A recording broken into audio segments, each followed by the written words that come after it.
You're in for a treat today. My friend Eve Marie and I have a fantastic topic. I don't know if we'd call it a regret or just a really funny story about Southern mamas. We're all Southern mamas, Eve Marie, myself. And but we had Southern mamas, and we feel very blessed and highly favored because of that. All right, here we go. All right. Hello. Hello, hello. Okay, so Yes. we've talked about some interesting things, jewelry and clothing. All right, now you go first. Crazy stuff that you put your mama through. Oh, my poor mother. I don't even know where to begin. I really, I was going to tell you about the time I threw I was wearing glasses from like first grade on, and I threw my glasses on top of the doctor's roof, which was a 2-story roof, and my poor sweet mother had to get a ladder and climb up there and get my glasses. But my mother used to always say, if I ever get you raised, I'm going to write a book.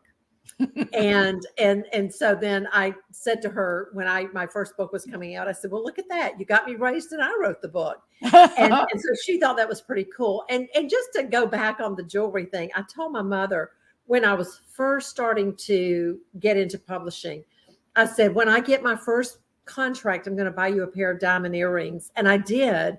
And they were very dainty because again, I knew that my mother would not want anything audacious, but I did, and she couldn't believe I remembered it. So of course I have those earrings now. But here was I went after high school. I went to nursing school, and I had to drive. It was a 63-mile drive to school and back. Now initially, I stayed in the town where the school was, but I really didn't like doing that. I wanted to be home. I wanted to be in my room with my family. So my mother and father said, well, if you do this, you're going to have to drive. It's a 63-mile drive from our house to the school every day, there and back. I don't care. So at some point though, I, met a young man at the school, and he lived about halfway. So I would drive to his house, and then we would get in his car. I would get in his car, and we would drive on the rest of the way to school, which was great, for as long as this relationship lasted, which it didn't last forever. But we had driven his car, and he had a late class, and I was really hungry. And he said, well, just take my keys and go and, go to Burger King or McDonald's or wherever. Excuse me. And so I did. And I was on my way back. It had just started to rain. There was a car in front of me who suddenly slammed on his brakes. I slammed on my brakes, Rick's brakes. Person behind me slammed on his brakes. Well, it was a domino effect. I hit the car in front of me. Car behind me hit me. And so, of course, unfortunately, Rick's mother was not my fan at all. Oh. She did not want anything to come between, her son and him getting his degree. So I just remember crying all the way back to the school. We didn't have cell phones back in those days. This was probably 75, something 75, 76, somewhere in there. And didn't have cell phones. We went back to the school. Of course, he could see that it was crunched in the front. It was crunched in the back. It was a brand new sports car.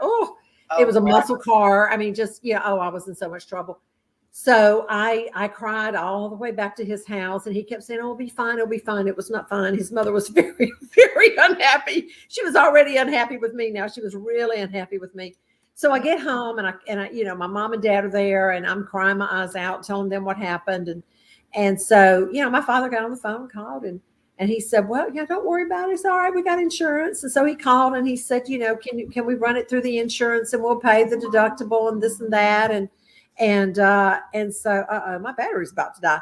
And so she wouldn't know. No, we had to pay cash. Oh my. Yeah. Yeah. It was really ugly. Well, that week was like the week when everything I did went south. And at the end of that week, my mother said, I used to say, if I ever get you raised, I'm going to write a book. If I can just get through this week, I'm going to write a book. Oh my God. gosh. Yeah. Oh my gosh. Oh, I think back and it's like there's so many stories. I know I drove my mother crazy. She called me an independent, well, it's a donkey, but it's a three. She did not like how independent I was. Because once I got my driver's license, honey, because we lived out in the country, so, but I think the one thing that I really probably won the worst was, and I'll take you back to the pageant days. I competed for the title. Are you ready for this? The Beaufort Water Festival Queen of the Carolina Sea Islands. And that's a whole nother story. I'll tell you what, it was in an amphitheater, the wind's blowing, you're on the coast, and everybody was wearing false eyelashes, and I was trying to figure it out. And I remember I didn't do it right. And then we had to do quarter turn to the right, quarter turn. And I could feel the wind blowing my eyelash. And when I got back to my quarter turn, I saw my eyelash in Miss Myrtle Beach's hair, and she was blonde. So I had one eyelash, but I ended up winning the thing. And I had met. Did you really? Oh yeah, I met this. I was the queen of the Carolina Sea Islands, but not for long because I had another title that I don't mean to be talking pageants, but here I am, and Daddy took a picture of me, and I met this really nice guy whose family had a home at Fripp Island, and he would kind of hang out and we'd talk and all that. We were doing all these activities during that long weekend in Beaufort. So I remember we had a good friend with a beautiful yacht, and he was anchored or slipped up, or what do you call it? Not moored up. He was tied up at the marina. And I had on a pink dress and the crown, and my new little friend, I don't even remember his name. So after we left the boat, Mom and Daddy drove home, and he said, "You want to go?" Now, boy, in today's world, I mean, it would be horrible. He said, "You want to go to Fripp?" Well, I didn't know how far it was from Beaufort. It's a good little haul. And he said, "My family's there," and they were thinking about having like a late meal or a brunchy thing. I thought, okay, so here I take off, not thinking another guy's with us as his buddy. Well, let me just tell you, I didn't get back to that hotel till probably 3:30 a.m. Well, my mama would have had the police out for me. Well, they did. They were dragging the Beaufort water right where the harbor is in Beaufort for my body, because the last place they saw me, and I walked up to the hotel, and people were scrambling, going, "There she is," and I'm going, and I knew it was late, and I felt terrible about it, but I just didn't know, and they called my parents, and my mother had rubbed her face so hard that she chapped her face. Oh. And they were mad, but they were relieved. Can you believe that? I was going to say, because now we are mothers. Oh, my goodness. You would be in the, I don't know whether to hug you or kill you state. I did not realize, and I think to my demise, when I get tired, I don't process. It didn't even dawn on me until I walked up to that hotel. Well, there she is, and I thought, yeah, and I didn't even know really what time it was. It was a nice guy. He went to University of South Carolina. I was at Columbia College. We dated a few times. Nice guy. But can you imagine going off like that in today's world? And and again, that's what we did in those days. We would just, everything was safe in our minds, in our world. It was not like it is today, but we also did not have cell phones. We did not have, any way to communicate. And I had a very similar story. There was a whole group of us that got together and had a cookout out in the country. One of the guys, I think I was a junior in high school. This guy was a senior in high school. And his parents were going to let him have this big cookout. We were all out there. We were all just having a good time. But they didn't have a phone. They lived out in the country. They didn't have a phone. Yeah. And so, I had to be home by 11 o'clock. My mother was very strict about 11 o'clock, not 11:01, and certainly not 11:02.